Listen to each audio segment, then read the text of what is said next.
So the agenda tonight is we've got a couple different things. I'm going to I guess I move around a lot, so I apologize if I'm kind of dancing around as we go through this.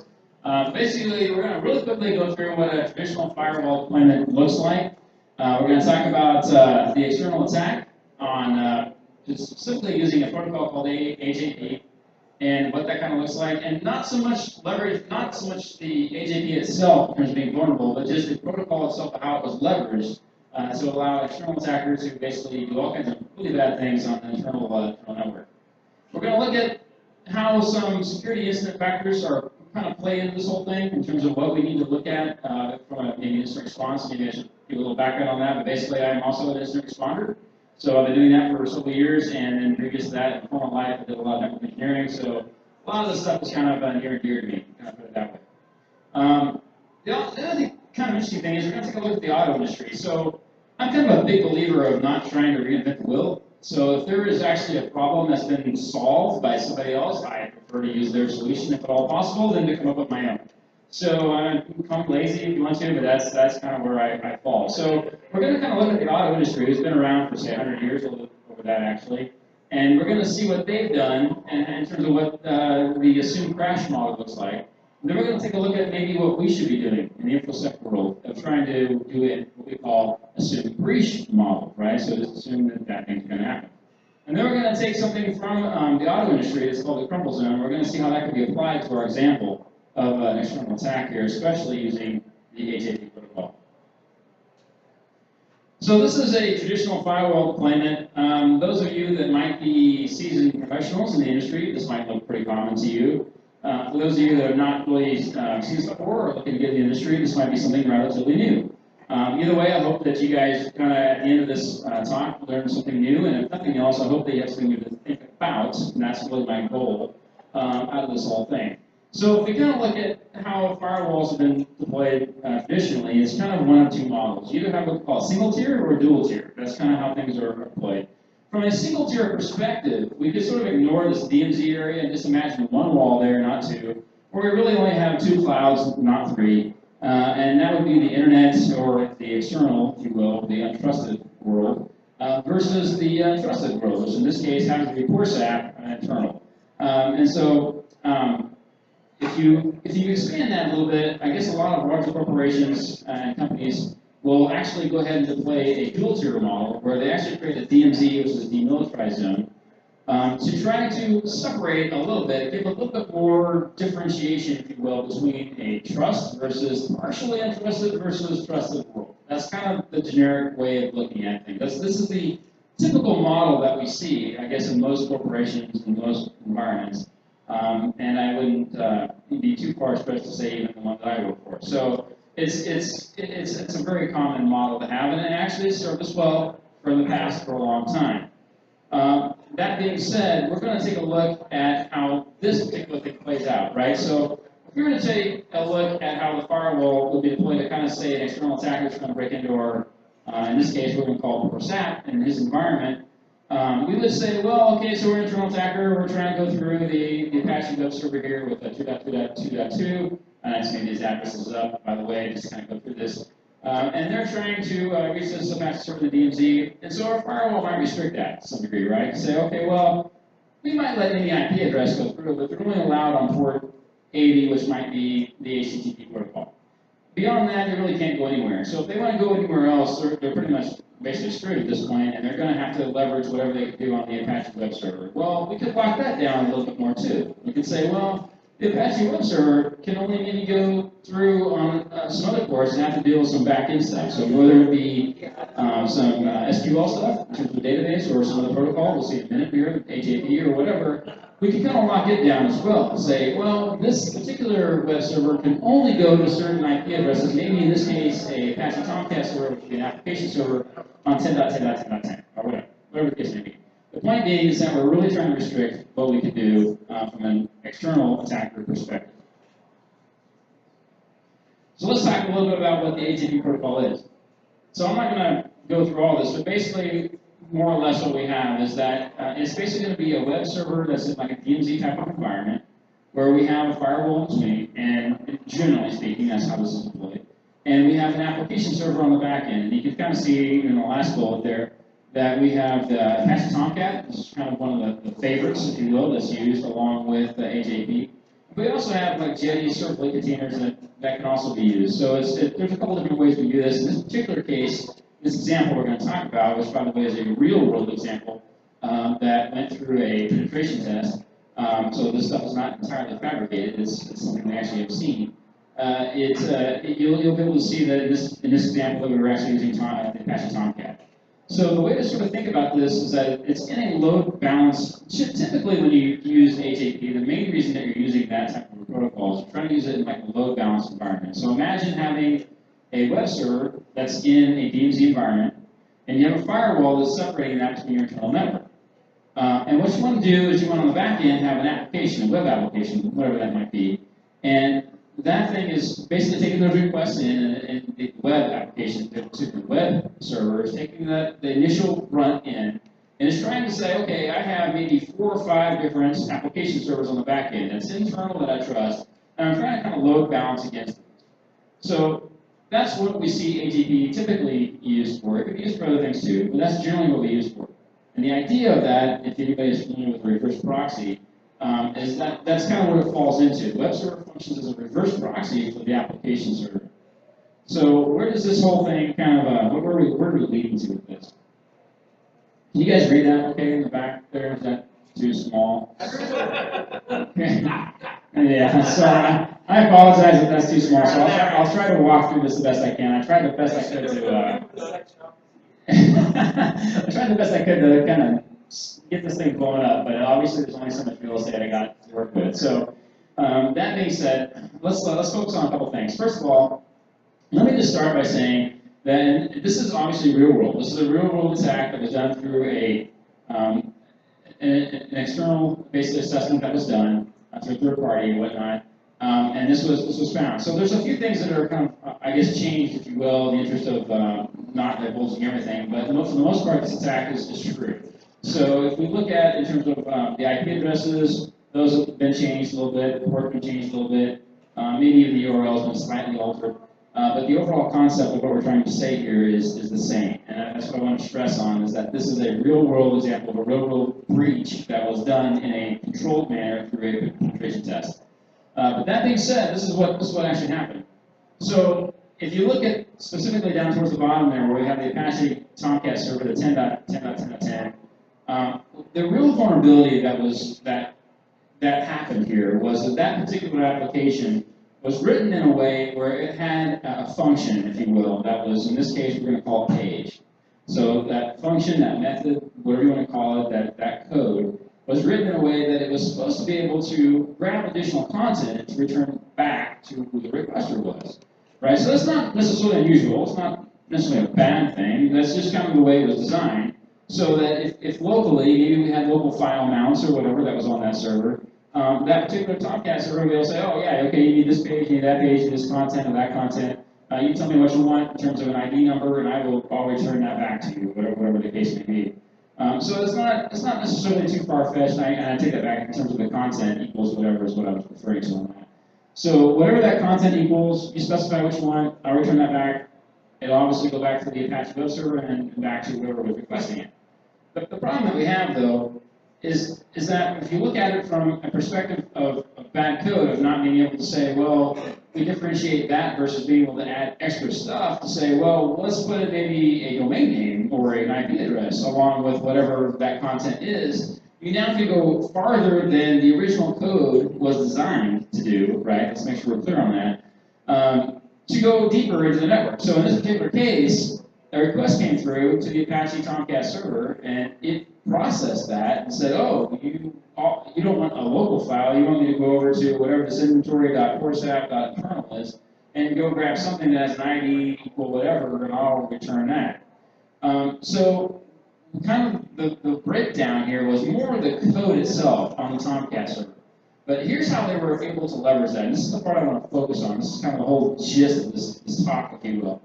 Is that if you look at it from a different angle, you look at it from like a firewall perspective, you got, generally speaking, in a large organization, you have multiple people that are doing different things, right? So maybe the guy's developing the code, generally speaking, are not going to be the same guys who are implementing your firewall rules, right? They don't necessarily know. They're doing the best they can to lock down those firewalls. They're trying to restrict access the best they can. And they're doing that based on certain requests that the application owners are telling them that, hey, I need this protocol, I need this, I need that. That's what they're trying to say. Sounds fair. So if you look at that and you look at it and say, okay, wall number one, tier number one, the one that's external facing, what are they trying to do with that? I don't show it here, but basically that wall was configured to only allow port 80 through. So it said, oh, only allow HTTP through to the Apache server. Well, that seems to be pretty fair. It's a pretty fair thing to do. Lock it down so only port 80 is through. Any IP address on the internet, a little open, but okay, sure, we don't know where they're coming from. We can live with that.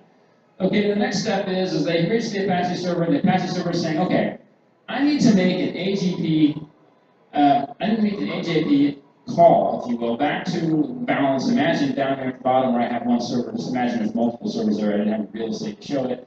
But where there's 10.10.10.10, just sort of imagine there's .11, .12, .13, multiple servers there we're load balancing against.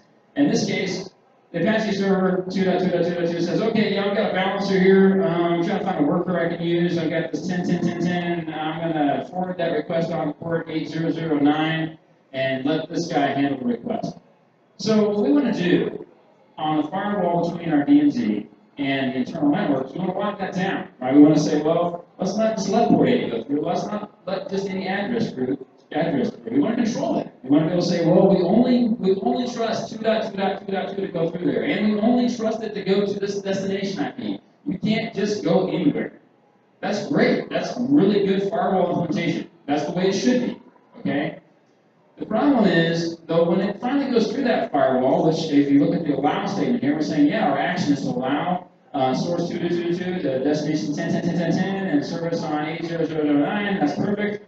And just also, just for the rest of you guys that can't see the rest of the way the policy look, it's pretty much deny anything else, right? So that's the only thing we're allowing through there.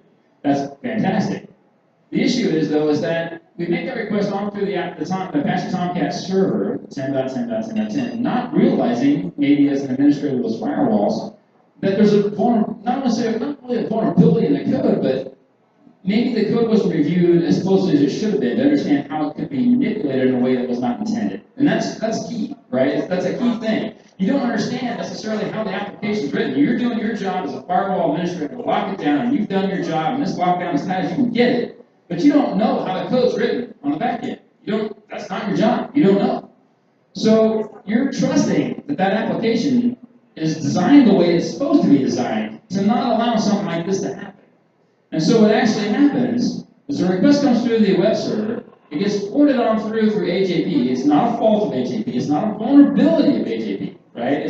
There's nothing wrong with this implementation. In fact, the firewalls have done the best they can to lock it down to restrict access to it. And yet, we get to the Apache Tomcat server where the code is written poorly, and now we can actually say, hey, by the way, why don't you go look at this inventory.porestack.internal, whatever internet or index, whatever, and here's an ID number and whatnot. So another interesting point of this is two things. One, that inventory.porestack.internal is an internal DNS name, right? You can't resolve that on the internet. It doesn't resolve anything.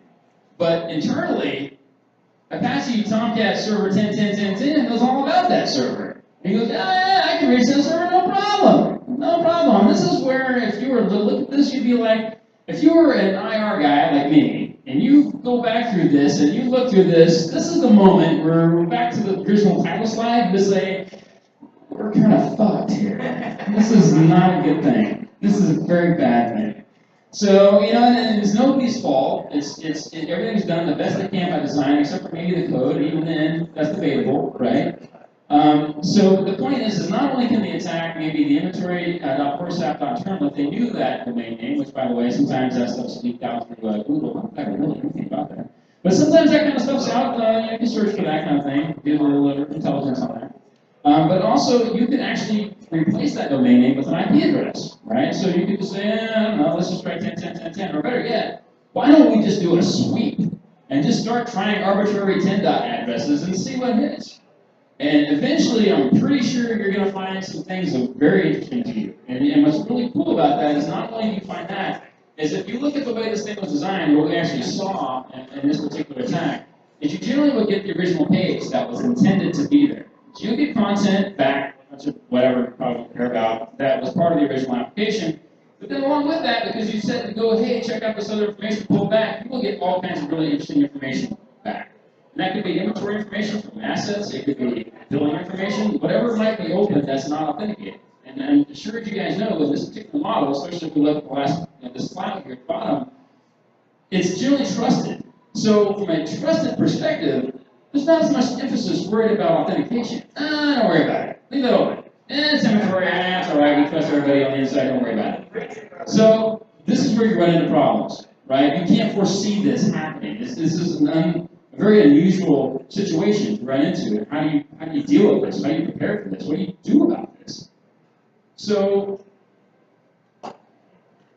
let's talk a little bit, let's shift gears slightly and talk about security incident factors. So let's just say, okay, yep, obviously we had a breach. Now maybe this particular one's in a controlled manner, but it may not always be that way. In fact, it's not.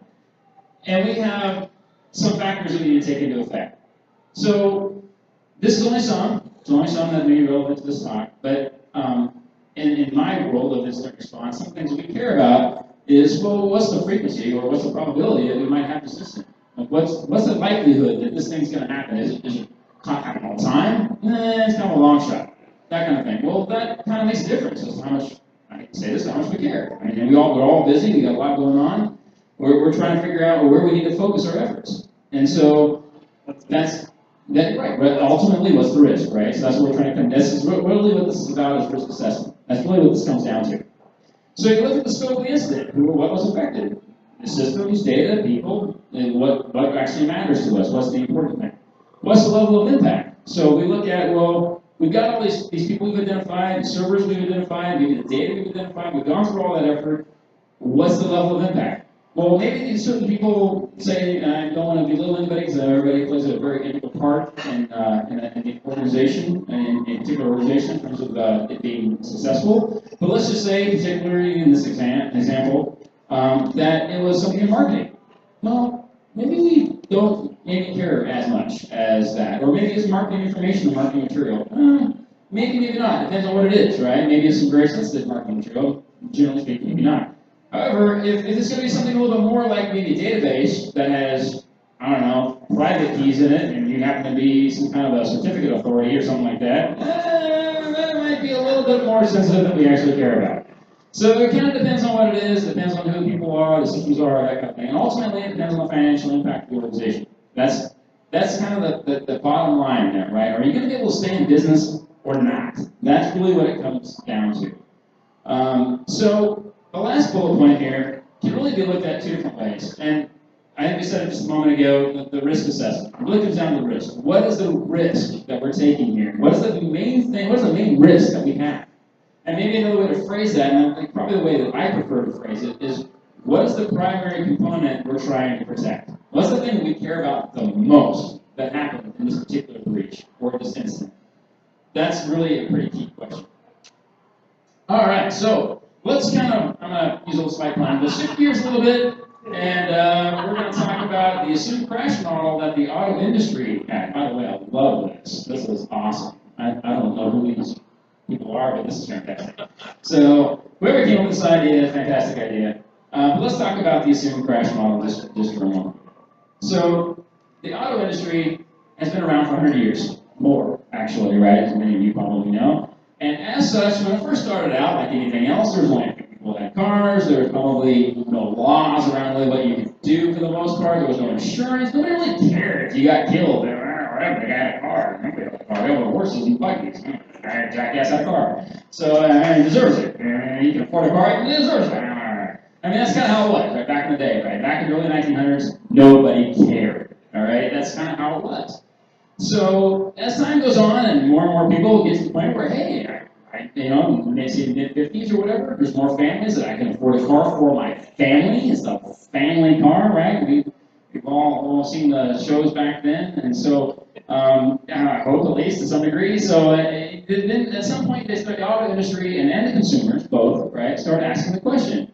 You know what? We're having a lot more crashes. I wonder why that is. Well, there's more cars. There's more people buying cars. There's a lot more things going on in the world. Maybe we should take a look at this. And by the way, our consumers care. They care about the fact they might actually die.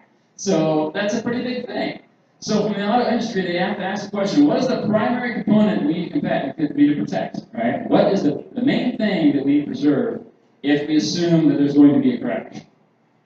Well, I think that's a relatively easy answer for most of us. I don't know about you, but I'd like to stay alive. So hopefully the rest of you would like to also stay alive. There might be a few suicidal tendencies in here, hopefully not.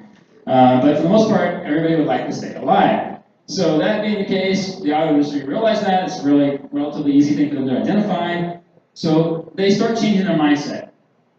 Let's assume there's a crash. Let's stop saying if there's a crash, and let's say when there's a crash. What are we going to do about it? What are we going to do?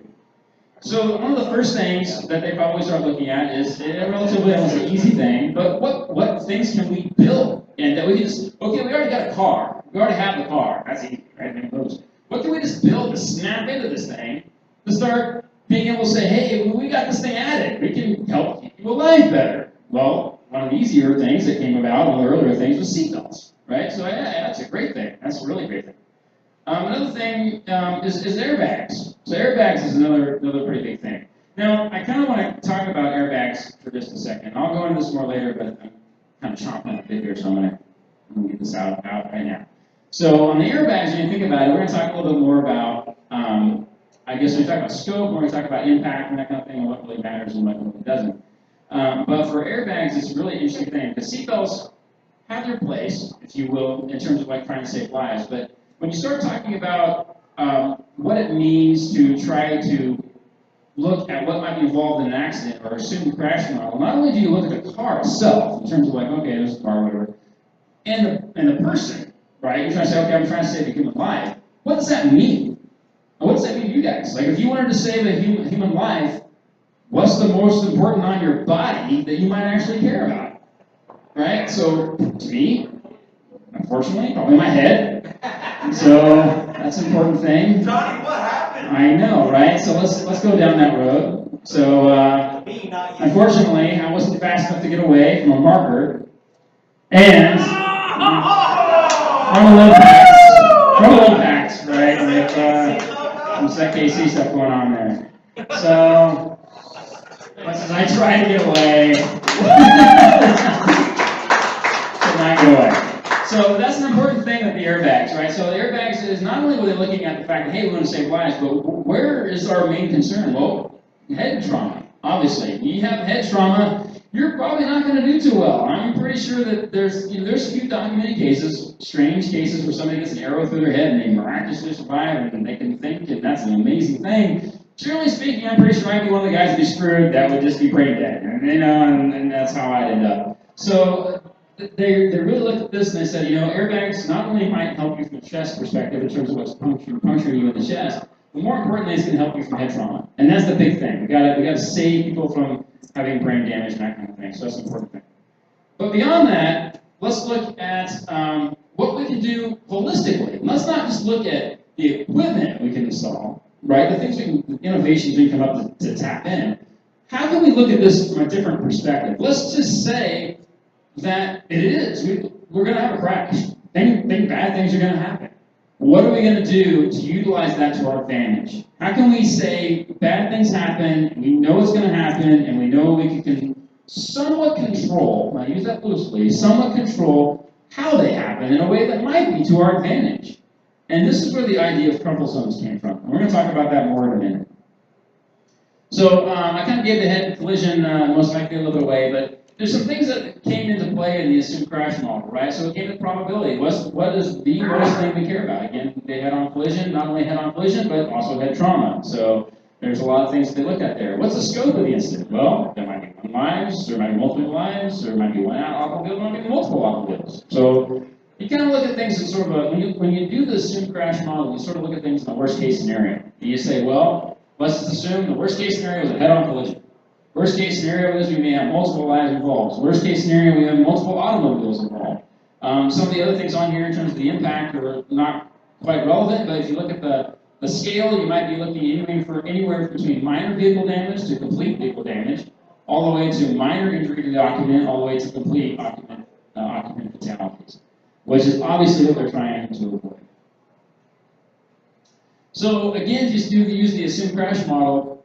what you're trying to really do is you're trying to say, well, okay, it would suck, right? I mean, come on. If you're in the automobile industry, you do not want to see your lovely automobile get destroyed in front of you. Oh my God, that thing is worth $200,000 and it got completely totaled. That blows. I mean, right. But if you're the driver, you'd be like, woo, I walked away, woohoo! You know, that's a great feeling, right? I mean, it's not what you want. So as the automobile industry looked at this thing, they were like, all right, so what we want to do is we need to figure out that we're going to have a crash. We might have total loss, it may cost us $200,000 or more, depending on the vehicle that might be, involved. But ultimately, though, you can't really put necessarily a price tag on a human life, and that's where they were looking at it from. So they were trying to say, we can recognize insurance companies can worry about the loss of the vehicle. We do not want to accept the loss of life, and that's a great thing. That's a very important thing. So what I want to talk about a little more here is how that changed, like where that switch was, right? So think about this for just a moment, all right? Vehicles have been around for over 100 years. In the 1950s, the prevailing opinion was that a safe car was a rigid car. So if any of you have ever seen the old movies or whatnot, you've seen the big tankers, I get 5 miles to the gallon cars, that basically were just big tanks going down the road. I got a bunch of steel, you can't kill me, kind of mentality, right? And it just didn't really pan out very well. So in 1952, interesting enough, not that I'm a Mercedes-Benz fan, but maybe more so, they came up with this idea that at the time wasn't necessarily called the Crumple zone, but this idea that, you know what, we should be thinking about the fact that maybe there's some merit to looking at just accepting the fact we have a loss. The car's going to crash. If it's going to crash, why wouldn't we try to use that to our advantage in a way that maybe we could save somebody? And oddly enough, Mercedes-Benz, whether you like it or not, has continued to prove themselves as being an industry leader coming up with interesting solutions like this. So let's talk about crumple zones and what they mean. Because I don't know how many people in here know much about crumple zones, but if you don't, they are a wonderful feature that has been added to pretty much every modern car. And the way that they work is just kind of imagine this. So if you're traveling down a highway at, say, I don't know, you're middle of the night and not really paying much attention, say 75 miles an hour, and you shouldn't be, and you have a head-on collision with somebody, all that energy that you have, your forward momentum, the mass of your car, everything, that energy, that potential energy that moving forward has to be transferred to something when you have a head-on collision.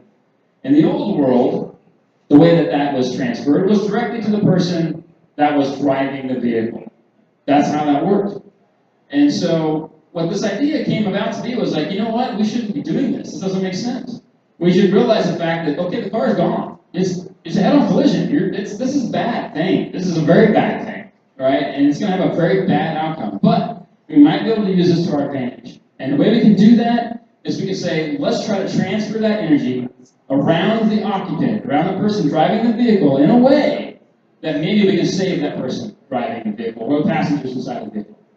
And that was a very big breakthrough. That was a very interesting concept and out of the box, right? So the prevailing opinion at that time was a rigid car, right? Was the safe car. This was against popular belief. People were like, that's ridiculous. I'm like, let me get this straight. You're intentionally weakening parts of the car so that you can allegedly save somebody? That doesn't even make sense. I mean, that's what the argument was in the 1950s. And yet today, every car has this. All right? So that's very important to take that concept away. So I'm going to show you something here, just to kind of bring this more to light for you guys. And in 2009, the Insurance Institute for Highway Safety, the IIHS, demonstrated a collision between two different cars built by the same manufacturer. Right? So we have a Chevy Malibu, in 2009, versus a 1959 Chevy Bel Air. Now, what I want you guys to do when you're watching this video, and I'll try and play it a couple times for you to see it, really focus. You'll see a lot of things. First of all, recognize the Malibu doesn't have a lot of the newer safety features. Does not have seatbelts, does not have airbags, and does definitely not have a crumple zone. So as you're watching this, you'll see things that you recognize. You'll see seatbelts, you'll see airbags and whatnot. You'll see things flying everywhere, and you're like, oh, God, that's gotta hurt. But beyond that, I want you to really focus on the cabin area. Look at the drivers on both vehicles, and look at the cabin, the structure around them as this is being played.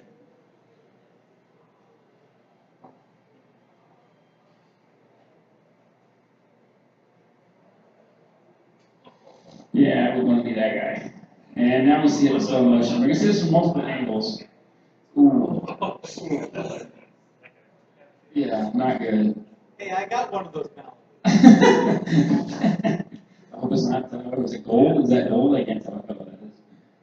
You're going to see angles from the side, you're seeing from the back, inside the cabin, all kinds of things. But really watch the deformation. We're talking about the deformation of energy. Watch how the energy is being transferred. That energy is being transferred directly to that driver, and that guy is in a bad state right there. That Bel Air guy is not having a very happy day. Wait for this. Yeah. Yeah, not good.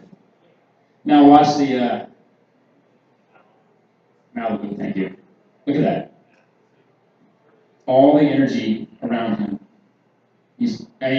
Regardless of the airbag, regardless of the seatbelts, look at the cabin. It's fully intact. And look at the inside cabin. There's nothing that deforms there. Isn't that amazing? So, remember, 1950s, this was against popular belief. You're purposely weakening the interior, the engine or whatever. Oh my God, people are going to die left and right. This is never going to work. That's what the belief was. And yet, here we are today. So, I'll play this one more time.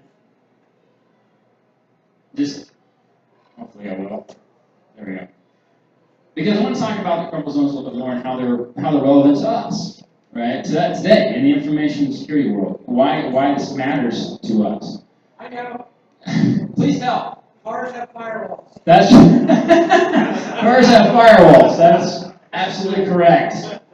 Yes, and they had zones even, which is even better. So. Manager joke. Indeed it is. Yes, it is. So, Cars are PCI compliant.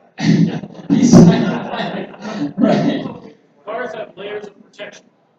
Indeed, layers of protection. I like that. Defense in depth. Actually, that's very relevant, extremely relevant to this talk, because that's very true. So, one of the things that maybe is a takeaway from this is that we're assuming the crash that we're going to have a crash, right? So this is what the big takeaway, I guess, is. Yes, we're doing everything we can in the auto industry to avoid a crash. In fact, I'm sure a lot of you have seen in recent headlines over the last year, not only about anti-brakes, anti-lock braking, which has been around for a long time, but just weird stuff like, wow, this car can stop by itself, or this car can steer by itself, and all kinds of really interesting things that they're trying to do to basically say, hey, you know what, we can avoid a collision. We can save lives by not even having a collision. That is the philosophy that we have taken in the InfoSec world for a long time. We don't have a breach. We can avoid a breach. We don't have to worry about it. It's okay. We'll make our firewalls really strong and lock them down, and we don't have to worry about that. Not the case. All right? That's what I'm trying to show here. So let's look at this a little bit more, how we can apply this model. Now that's a real man. So this is it's an important concept to take away, right? So we got to figure out a way how in the InfoSec world we can say, okay, we realize as much as we hate to admit it, right? I'm sure in the 1950s they did not want to admit, and why it took such a long time to change the philosophy, they did not want to admit that there was going to be crashes, and more importantly, that people were going to die from them. And so they had to change their mindset, and that's really what we're talking about here. So how do we get to a point where we can assume the crash model, right? So we need to continue to assume that a security breach will occur. Not if it's going to happen, but when it's going to happen. For all of us, everybody, not even necessarily an organizational, but even personally, when is that going to happen? When is it going to happen that maybe your identity is going to be stolen and it's out of your control? When is those things going to happen? That's important to all of us. So not only that, but if we look at also in terms of like how do we identify the primary components to protect, we got to look at, well, what does it mean to have a mission critical system?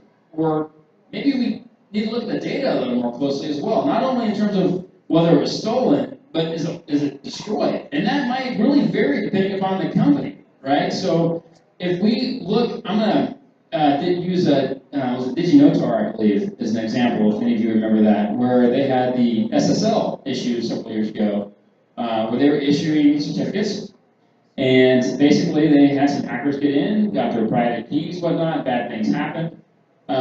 Let's take a look at that for a minute. So let's say that the attackers, in that scenario, if any of you are familiar with how SSL works, it's incredibly important that you keep your private keys to yourself. You cannot ever let anybody get that information. You can give up your public key all day you want, but not your private key. That's the important thing to take away. And so, in this particular case, that was breached. So if you were them, if you were that company, I give you a choice. Would you rather have that stolen or destroyed? Both are bad, right? But at least destroyed, you might maybe be able to recover. There might be something you can do to create a new private key, maybe get your customers back. You might be able to do something. Maybe. Right. And so if you look at it stolen, and now you have adversaries that are basically stealing data from God knows what customers, and you have trusted customers, maybe some of your customers are military customers, and now bad guys can basically do a man in the middle, and they can acquire plans to the Death Star or whatever it is they're making. That's a pretty bad scenario, right? So it really depends on the company. In some cases, maybe destruction is better than stolen, and in other companies, maybe stolen is better than destruction. It just depends on what data it is you're talking about. So data is a very important thing that we need to be able to understand. Individuals, oddly enough, whether we realize it or not, gets overlooked a lot, right? So we talk about how everybody's trusted inside of our networks or whatnot. The reality is, whether we like it or not, is that there are certain individuals that play administrative roles and whatnot that probably need to be at a little bit higher level of scrutiny than everybody else, right? So you got the guy who's maybe the marketing guy, again, not to pick on people, anybody's in here marketing, but you might have that guy who doesn't really have access to a lot of systems and not a whole lot of access to the sensitive information we care about. However, if you got somebody who might be your AD administrator, for example, well, gee, I'm pretty sure that if that got compromised, your whole company is going to be in a whole world of fuck. So that's kind of how that sort of plays out. So we need to be able to understand the people that are involved as well, right, in terms of a security breach and what that means. And a SIL breach, what are we going to do to protect those guys? Those guys are important to us. We got to do something for them. The last point is probably the biggest point that I would make, and that has to deal with data classification. Now, I will raise my hand and basically say, unfortunately, my organization is maybe just as guilty as everybody else out there right now in terms of not doing a very good job of classifying the systems, the data, and the people that we actually are important, right? So, but that's a very difficult goal to achieve. It's very hard to achieve that goal, but it's a very worthy goal to achieve. Let's go back for a moment, the auto industry. What was it they were trying to protect? Life. The money, maybe money too. Mostly life. They were trying to keep people alive, and they knew that. And that's a relatively easy thing for them to understand. For us, as InfoSec guys, that's not so easy. We don't know. We're at the mercy of the application owners, the data owners. We're at the mercy of the business. We're at the mercy of all kinds of different things we can't even begin to understand of what might actually be important to the company and what's not. And that's a big challenge for us. And that's probably the biggest challenge that we have is understanding how do we classify this stuff. You can use different models. You might be able to use something like a bronze, silver, and gold, or platinum, whatever, versus a class 1, 2, 3, or some other system that you might come up with on your own. I'm trying to be able to say, hey, bronze means it's kind of not quite so important to us. Silver a little bit more so based on this criteria, gold even more based on this criteria. But the important thing is you have to define that criteria, right? You have to understand your company, and you have to understand your people, and your data and your systems, and be able to come up with a scheme that's relevant to your organization. That's the important part to take away from all that. So, if we were to try to move on here just a moment, well, actually, right before I move on to the next slide, one of the things that I really want you guys to take away from this is we talk about this, and this is critical that you guys get this, right? Critical. If you actually go through all the effort to do this, the last bullet point, if you go through all the effort to say, hey, we've documented, we know all of the people and the data and the systems that are bronze, silver, gold, or class 1, 2, 3, if we know all that, for God's sake, don't make that public knowledge, all right? That should be your gold thing you're protecting. That should be a class 4 thing you're protecting. Not everybody knows that. Okay? Very limited people know that. As an attacker, oh my God, how awesome would it be if I found some marketing guy that had a spreadsheet on, gee, we got gold systems and gold people and class 4 individuals. That would be I can't even begin to say what kind of orgasm I might have with that. That would be amazing. So, don't do that. Okay, so think about what you're doing. Think about if you go through these efforts to do these kind of things, how are you going to protect the data that you've got? Well, how are you going to classify that? How is this going to be classified? So it's very important to not lose sight of that. All right? And here's why. Because even the auto industry cannot understand how things like this happen. Dear God, how did this car get up here? Is this real? It says Channel 9 something. I don't know where this is based out of, but I'm assuming this is a real thing that happened. Those are some awesome rigs. So, as an insurance adjuster, I'd probably just deny this claim. I'd be like, I don't know. I don't know. This is an act of God. This is an act of God, I think. I don't think this is something that is humanly possible, honestly. So, Act of gods are covered. oh, is act of God covered? Okay, good to know. But not about your rib. So, anyway, the point being is that the auto industry has accepted this, right? They know this. They understand that things beyond what they can even possibly foresee is going to happen in mysterious ways that cannot be explained, and that they have to account for that. And in this particular situation, I'm pretty sure that guy would have walked away, right? You look at the way that cabin is designed, That and wasn't a guy.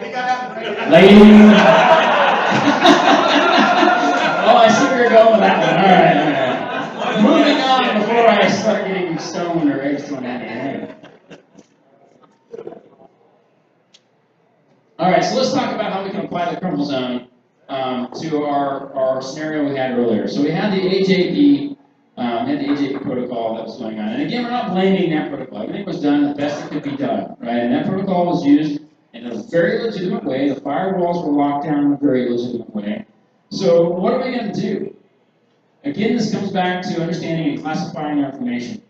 If there was a way that we could say, you know what, we accept the fact that the Apache web server is going to be a class 1, or if you're a fan of bronze, silver, and gold, that it's maybe a bronze type of deal, or whatever you want to use. Lead. Basically, lead, lead, right? That's in there somewhere.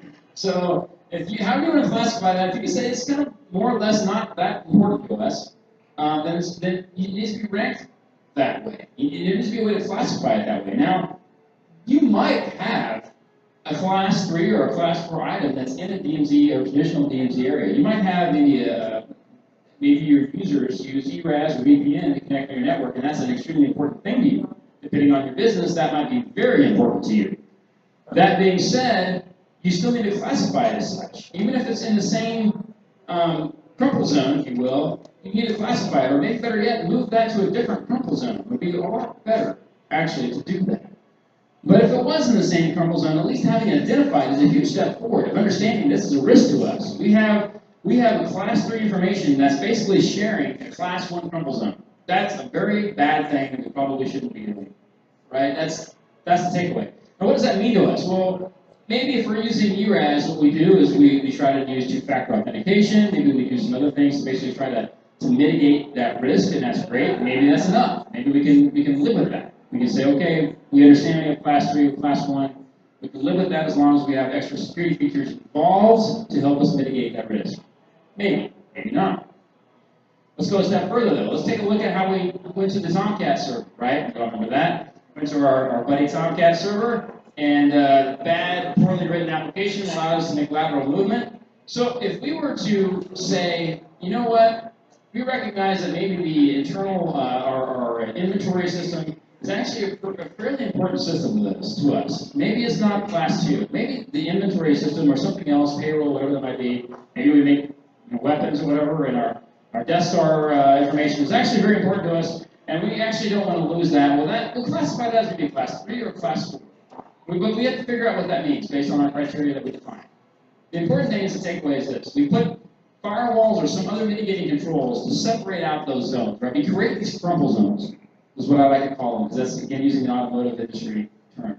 We create these zones, if you will, to make it even more difficult and to build this shell of security around what we consider the most critical assets to our organization to stay alive. And that's going to vary. So depending upon what your organization does, whether you're in military defense or you're in healthcare or you're telco or whatever the case may be, that's going to vary a lot to you on what you think is important to your organization. That has to be identified individually. The important thing is that you do that. You try to create some separation. You try to create these pockets of, you know what, if Crumple Zone 2 is compromised and destroyed, we have some level of separation there. We have a way to absorb that energy that's being used by our attackers to slow them down to the point where maybe we have Crumple Zone 3. And maybe we can even use Crumple Zone 3 as much as we don't want to. We really don't want to lose Crumple Zone 3. But what we really care about the most is Crumple Zone 4. We absolutely do not want to lose Crumple Zone 4. That would be our whole business. Everything would come, we would basically die if Crumple Zone 4 was to fold.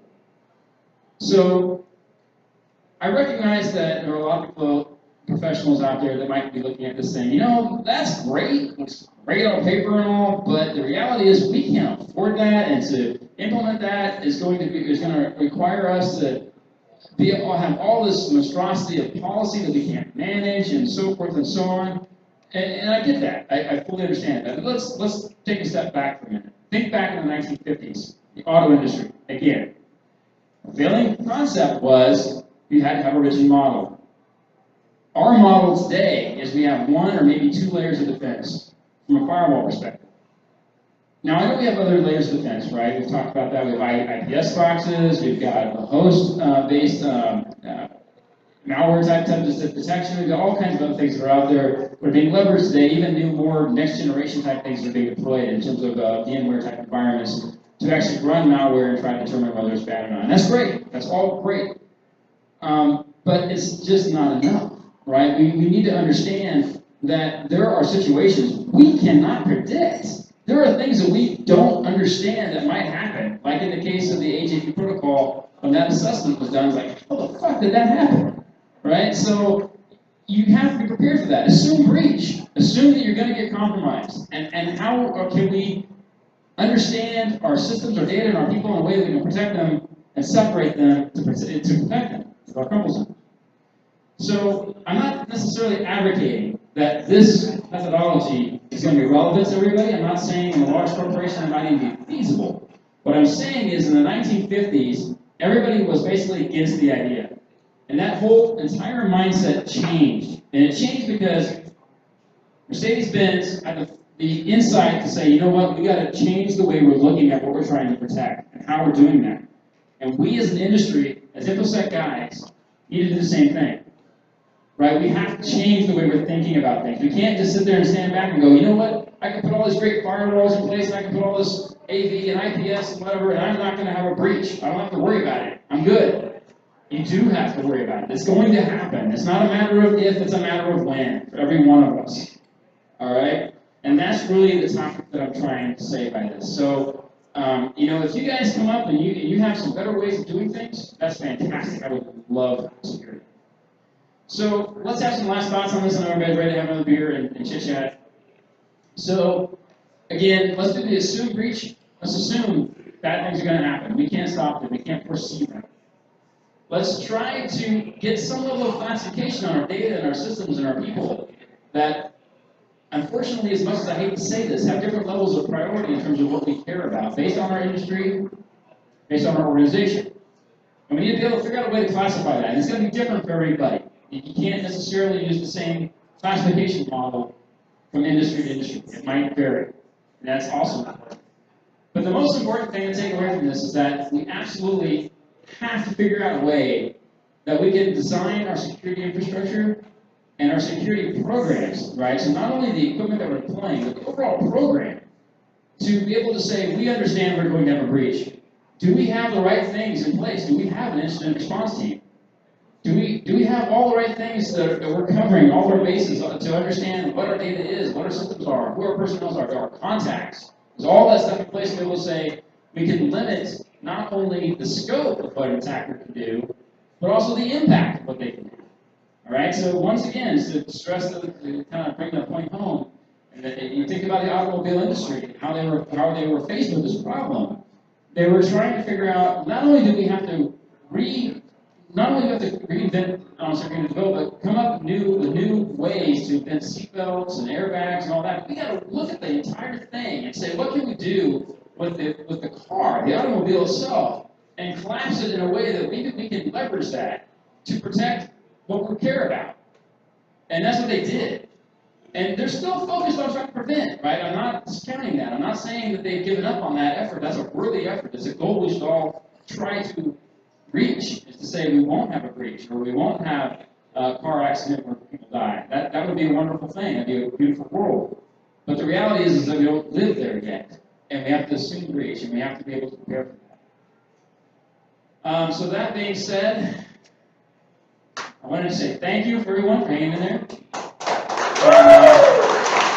Anybody have any questions? Any thoughts or questions from you? One in the back. Lauren. I just think if you don't have the assessment system, how can you put a value to the cost of implementing a solution? Shut up. So the question was, if you don't have an assessment system, how do you put the cost on implementing a solution? The levels you're talking about, they can't, there's no way to circumvent the cost of security. Yeah, that's a very good question. So, and it's a very good point, right? So, I mean, obviously, all of us would love to have the open pocketbook where our executives or whoever say, hey, here's several $1 million, go do whatever you're going to do to make this thing work. And the reality is we don't live in that world, right? So how do we get to a point where we can get them to understand the situation and have assessments or have something we can use to say, you know what, we need to be thinking differently. We need to change the way we've done things. That's a very tough question, and I'm going to be honest with you. I don't think I have an answer, right? So I'm looking back to the 1950s. That's what I'm doing right now in the auto industry. Oops, sorry. It's fine, it's over. More to share. But in the 1950s, they had that same problem, and somebody in Mercedes-Benz had that foresight, where they were able to say, you know what, we've got to start making a difference. And here's the thing, right, with that, is with them, they were able to say, you know what, we've got the most safe car on the market. Look at this. Watch what we can do.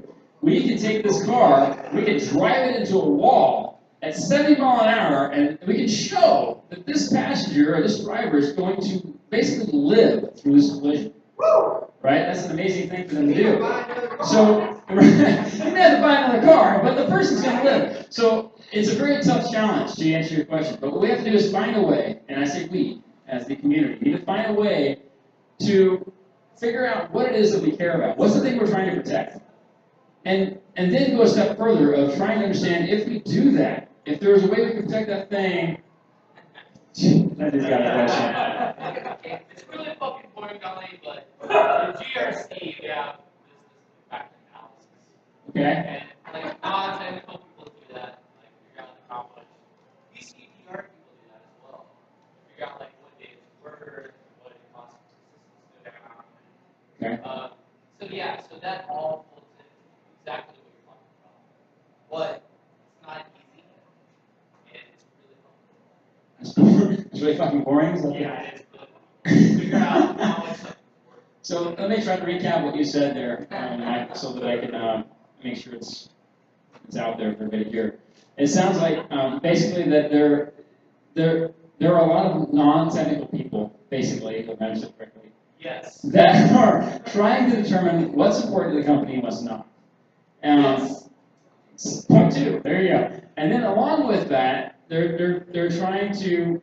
What was the last point you made there? I mean, It doesn't matter, Donnie. doesn't matter. No, It doesn't fucking matter. It's really fucking boring. It's really fucking boring, right? So you got non-technical people doing a job they really don't care about, but they find it really fucking boring. I think is what I understood from that commentary.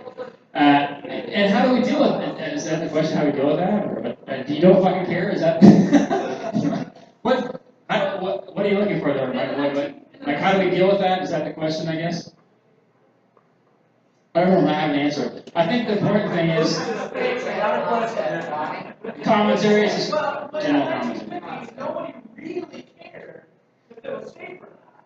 Yeah, okay. But now, look at it now. If you're going to buy a car now, one of the big factors is safety. Now, we're not, most of us new cars, we don't get into accidents. That's not a big mean, the likelihood of getting into an accident, but that factor in buying a car is a big deal. Yeah, so maybe So they were the, able to leverage that, right. and I think that's the trick. So maybe the answer is, it's more based on the consumers and maybe our customers than it is us. Maybe that's the answer. I don't know. I'm gonna say right up, I don't know. But that might be the answer because we look at the auto industry, that's what it was. Right? So for them, it was the consumers. Think of it this way. In the 1950s, cars were just becoming more popular. A family, as in an entire family, had a vehicle to share as a car. And as time's gone on, we all have cars. I mean, pretty much everybody in our family has a car. So if you look at the number, even if you go back up to the stats, which I had thought about putting on the slides and I did not, if you look at the numbers in terms of how the car manufacturer, in terms of the number of cars produced every year, has increased, it's phenomenal. Like, if you look back in the 1950s to now, it's exponential on how many cars have actually been are on the road that have been actually manufactured. So when you look at it from their perspective, the odds, again, the probability of having a collision increases dramatically every year. Every year, the odds of you getting into a collision and potentially dying increases every year, whether you realize that or not.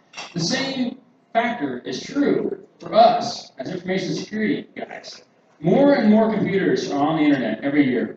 It used to be a point where if you owned a computer, you had to have a lot of money, and most third world countries didn't have that kind of access to do anything. And now, guess what?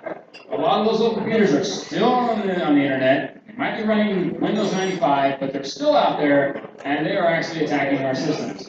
And so we have this conglomerate of that, not to mention the fact that nation states that might be actually acting against us as well, and terrorists and whatnot, that have even more money to throw at us to work against us. So at some point what it comes down to is probably the customer, probably those that are impacted by this, right? So at some point, I see you, Adam, 1 second here. So as we get to the point where it's like, hey, at some point, people, as individuals, including myself, I don't know about you guys, but including me, I get a little pissed off, right? It's like, hey, my credit card was compromised. What the fuck? What's going on with this shit?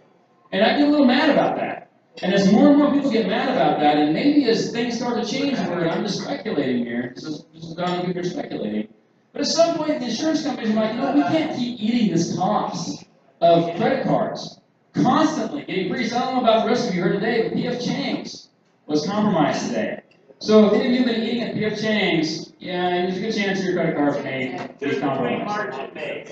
March and May, oh, that's so that's a small window. There you go. So when you start thinking about that, more and more people are going to get pissed off. And as the consumer, as us, as we get mad, and think about the 1950s, as people had those cars, and they're like, you know what? My friends are dying in car accidents. I don't want to die in a car accident. I want something to be done about this.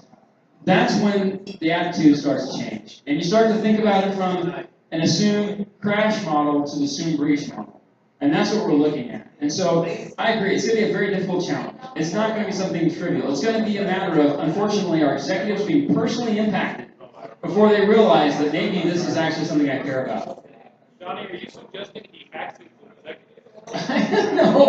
No, I'm not suggesting we hack any executives. I'm just suggesting that might happen. Adam, you had a question or a comment. So, what we've learned is Apache by AJP proxy is the 1952 That's a very good observation, yes. Yeah, in fact, it's funny because Apache AGP is maybe not used as much anymore. However, it's still out there. So, by the way, as a takeaway, if you do happen to be using Apache AGP in your environment, I encourage you to go out and check the applications that might actually be behind that and how they're running. So that's it. What's that? I can help with that. Brian can help us over here. So, What kind of help, Brian? I can hack your shit, okay? Yeah, absolutely. Sorry. First of all, I want to, Donny, you did a great presentation. The question I dealt with. Yeah, Donny, give it up for Donny. Hey. So, here's my answer.